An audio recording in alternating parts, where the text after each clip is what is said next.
50वें शहीदी पर्व को समर्पित पहले नगर कीर्तन में हुए शामिल। रोड़ी पंचायत को दी 5 करोड़ की सहायता। पंचकुला में सांसद खेल महोत्सव मैराथन का आयोजन। राज्यसभा सांसद रेखा शर्मा ने दिखाई हरी झंडी, प्रतिभागियों संग लगाई दौड़। हरियाणा में आज से 3 स्टेशनों पर रुकेगी वंदे भारत। फिरोजपुर दिल्ली के बीच सफर में अंबाला, कैंट, कुरुक्षेत्र और पानीपत में होगा ठहराव। पीएम मोदी ने दिखाई हरी झंडी। राहुल गांधी के वोट चोरी के आरोपों के बाद सामने आ रहे मतदाता बोले, फोटो और पता गलत होने के बावजूद हम ही डाल रहे वोट। सीएम सैनी बोले, फ्रस्ट्रेशन में है राहुल गांधी, कांग्रेस चोरी का भी लगा सकते हैं आरोप। गुरुग्राम में झूठे केस में फंसाकर ठगी करने वाली महिला वकील गिरफ्तार। 1.5 करोड़ नगद और 2.5 करोड़ रुपए की ज्वेलरी बरामद। पति और एक शख्स के साथ मिलकर देती थी ठगी को अंजाम। सोनीपत से हरिद्वार जा रहे 4 दोस्तों की सड़क हादसे में मौत। शामली के पास हाईवे पर खड़े कैंटर से टकराई युवकों की तेज रफ्तार कार। बड़ौदा गांव में पसरा मातम। रेवाड़ी में स्पा सेंटर की आड़ में जिस्म फरोशी का भंडाफोड़। हाईवे पर होटल में पुलिस की रेड। 9 महिलाओं समेत होटल का स्टाफ काबू। गुरुग्राम में 18वें अर्बन मोबिलिटी इंडिया कॉन्फ्रेंस 2025 का आज दूसरा दिन। सीएम नायब सिंह सैनी करेंगे देश विदेश से आए डेलीगेट्स को संबोधित। इस न्यूज हेडलाइंस के प्रायोजक पतंजलि गाय का घी, माँ का भरोसा, प्यार से परोसा।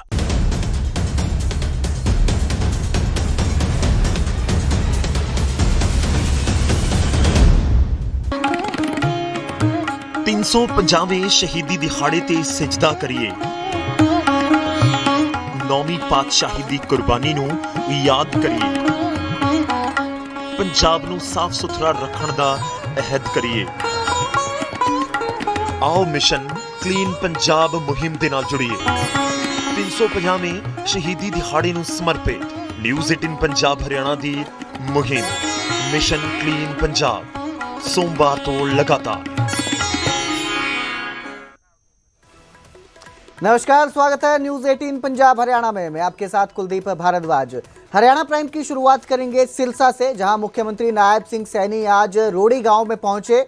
गुरु तेग बहादुर जी की शहीदी यात्रा में उन्होंने शिरकत की। रोड़ी पंचायत की 9 मांगों पर चर्चा की गई। इसके साथ ही मुख्यमंत्री नायब सिंह सैनी ने रोड़ी पंचायत को 5 करोड़ की सहायता भी दी है। CDLU में गुरु तेग बहादुर जी के 350वें शहीदी समागम में शामिल हुए थे। सेमिनार रखा गया था। यहाँ मुख्यमंत्री नायब सिंह सैनी आज पहुंचे थे। आपको बता दें, मुख्यमंत्री नायब सिंह सैनी आज हिसार के दौरे पर हैं। इसी दौरान वो 350वें शहीदी वर्ष को समर्पित समागम में सम्मिलित हुए। उन्होंने शिरकत की। इस दौरान उन्होंने गुरु के आगे शीश झुकाया और इसके साथ ही रोड़ी पंचायत को 5 करोड़ रुपए की सहायता राशि भी दी।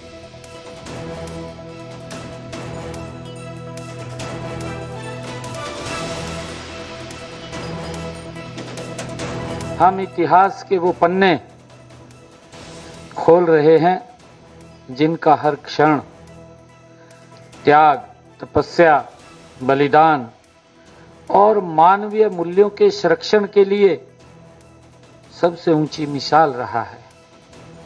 हम सब जानते हैं कि आज हम उस अखंड आध्यात्मिक शक्ति का स्मरण कर रहे हैं जिसने पूरी मानव सभ्यता को यह संदेश दिया कि धर्म का अर्थ केवल अपना धर्म बचाना नहीं है। जिनसे हमें प्रेरणा मिलती, जिनसे शिक्षा मिलती है कि धर्म का अर्थ केवल अपना धर्म बचाना नहीं है, बल्कि धर्म का अर्थ पूरे विश्व का नैतिक विवेक बचाना है। तो आज इस सेमिनार के माध्यम तो आपको बता दें कि पंडित धीरेन्द्र शास्त्री की पदयात्रा पर फरीदाबाद में शामिल हुई है। झिरको मंदिर से इसकी शुरुआत हुई। सनातन एकता पदयात्रा निकाली गई। शाम को नित्य दशहरा मैदान में ये पद यात्रा पहुंचेगी। सुरक्षा के लिए 2000 से अधिक पुलिसकर्मी तैनात किए गए। 50,000 से ज्यादा श्रद्धालुओं के आने की संभावना इस यात्रा में जताई जा रही है। तो आज फरीदाबाद में पंडित धीरेन्द्र शास्त्री की पद यात्रा पहुंची है। फरीदाबाद में दाखिल हुई है। झिरको मंदिर से ये यात्रा शुरू हुई थी। सनातन एकता पद यात्रा की शुरुआत हो चुकी थी, फरीदाबाद में एंटर हुई है, शाम को नित्य दशहरा मैदान में पहुंचेगी और इस यात्रा में सुरक्षा के लिए 2000 से अधिक पुलिसकर्मी तैनात किए गए हैं। 50,000 से ज्यादा श्रद्धालुओं के आने की संभावना इस यात्रा में जताई जा रही है। जो यात्रा है जो सूरजकुंड रोड से गुड़गांवा से और दशहरा मैदान तक हमारी पूरी सुरक्षा है। हर चौक पे, हर चौराहे पे, हर बिल्डिंग पे हमारी सुरक्षा के जो ड्यूटियां लगाई गई है बिल्कुल चाक चौबंद है और पब्लिक आराम से आ जा रही है कि कहीं किसी को असुविधा नहीं है। कितने लोग यात्रा में शामिल हैं और कितनी देर तक का जो लोगों को ट्रैफिक में पड़ता है? काफी है। शाम 6 बजे महाराज जी का दशहरा ग्राउंड में पहुंचने का सुनने में आ रहा है और तब तक जो है हमें डाइवर्ट है वो कर रखे हैं रूट, वो सभी को चेतावनी दे रखी है भाई इस रूट का प्रयोग ना करें और किसी को असुविधा नहीं हो। तो वहीं पंचकुला में ताऊ देवीलाल स्टेडियम में सांसद खेल महोत्सव मैराथन का आयोजन हुआ। राज्यसभा सांसद रेखा शर्मा ने हरी झंडी दिखाई। रेखा शर्मा ने प्रतिभागियों संग दौड़ भी लगाई। फिट इंडिया और खेलो इंडिया से उत्साह बढ़ता नजर आया। यमुनानगर में भी ऐसा ही आयोजन किया जाएगा। तो ये आयोजन किया गया पंचकुला में, जहां राज्यसभा सांसद रेखा शर्मा पहुंची थी। मुख्य अतिथि के तौर पर ये इस समारोह में पहुंची थी। इन्होंने हरी झंडी दिखाई मैराथन को और इसके साथ ही उन्होंने प्रतिभागियों संग दौड़ भी लगाई। देखिए, ये सभी मार्गदर्शन है हमारे माननीय प्रधानमंत्री जी का, जिन्होंने पिछले 11 वर्ष से फिट इंडिया का आह्वान, खेलो इंडिया का आह्वान किया और आज सारे सांसद पूरे भारतवर्ष में भारतीय जनता पार्टी के सांसद खेल महोत्सव कर रहे हैं। उसी की कड़ी में अम्बाला कॉन्स्टिट्यूएंसी जो है अम्बाला, उसका ये शुभारंभ हुआ है। मैं यहाँ सभी इस कार्यक्रम से जो जुड़े लोग हैं, जिन्होंने इस कार्यक्रम की रूपरेखा बनाई, इस पे काम किया, उनको मैं आपके जरिए धन्यवाद देना चाहूँगी, क्योंकि ये काम केवल एक व्यक्ति का नहीं था, एक पूरा ग्रुप था जो ये काम कर रहा था और दिन रात काम में लगे थे, इसलिए ये संभव हो पाया। तो वहीं आईपीएस वाई पूर्ण कुमार सुसाइड मामले में आईपीएस का परिवार जांच प्रक्रिया से नाराज नजर आ रहा है। सुसाइड के 1 महीने बाद भी जांच धीमी रफ्तार से चल रही है। इसको चलते परिवार ने नाराजगी जाहिर की है। इसके साथ ही एसआईटी ने अब तक किसी अधिकारी को बुलाया नहीं जांच के लिए। सुसाइड नोट में दर्ज नामों पर भी पूछताछ नहीं हुई। परिजन जांच में देरी को लेकर नाराज नजर आ रहे हैं। वाई पूर्ण कुमार की लीगल टीम ने एसआईटी से मुलाकात की। बेटी और आईपीएस नरेंद्र बिजारनिया से पूछताछ की जाएगी, ये जानकारी दी गई है।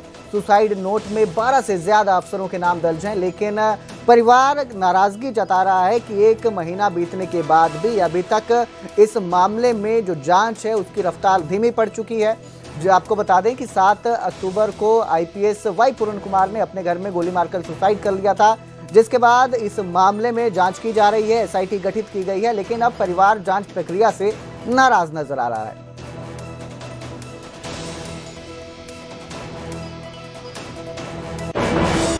हरियाणा की सियासत में वोट चोरी का मुद्दा लगातार गर्माता जा रहा है। कांग्रेस सांसद दीपेंद्र हुड्डा ने एक बार फिर भाजपा और चुनाव आयोग पर बड़ा हमला बोला है। झज्जर में मीडिया से बातचीत में दीपेंद्र हुड्डा ने मुख्य चुनाव आयुक्त ज्ञानेश को भाजपा का सबसे बड़ा पन्ना प्रमुख बताया। उन्होंने कहा कि हरियाणा में जनता कांग्रेस की सरकार बनाना चाहती थी, लेकिन भाजपा ने चुनाव आयोग से मिलकर जनादेश चुरा लिया।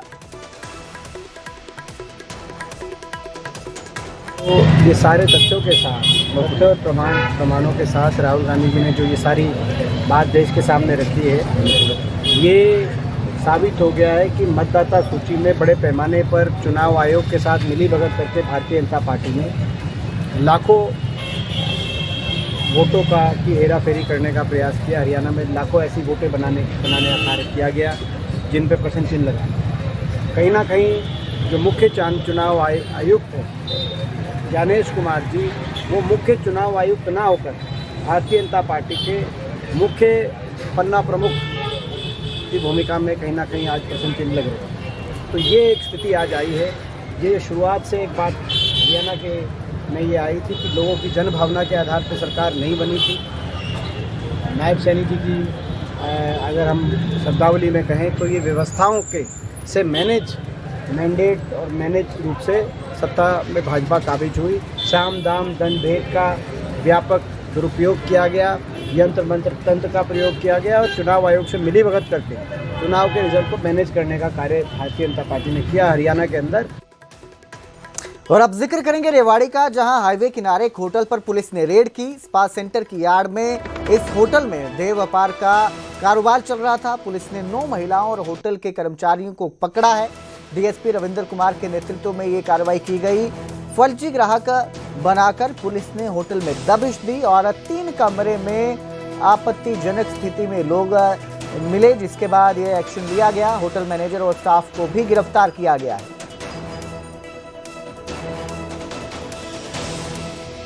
यहाँ पे रेड करने के दौरान हमें लगभग 9 युवतियाँ जो कि हरियाणा की और हरियाणा से बाहर की हैं युवतियाँ, और उसके अलावा कुछ ग्राहक यहाँ पे मिले और मौके पे हमने जो यहाँ पे संचालक था उसको राउंड अप किया है और उसके साथ साथ जो यहाँ के और वर्कर थे उनको भी राउंड अप किया है।